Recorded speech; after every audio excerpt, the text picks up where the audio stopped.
Data este ziua mea. 12 septembrie. Corect. Întrebarea numărul 2. Care este culoarea mea preferată? Mov, corect. Întrebarea numărul 3. Cât port la picior? 36.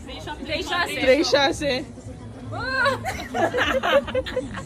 Întrebarea numărul 4. Care este locul meu preferat pentru vacanțe? Corect. Și ultima întrebare, întrebarea cu numărul 5. Care este cafeneaua mea preferată? Filicori, dar tu de ce ai răspuns înainte? Tu, corect, ai câștigat. Câștigătoarea, locul 2 N-a fost corect.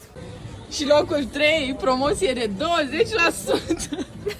Și acum să-i dăm premiul câștigătoarei. Oh, mersi mult. Ia să vedem, îți place? Vai,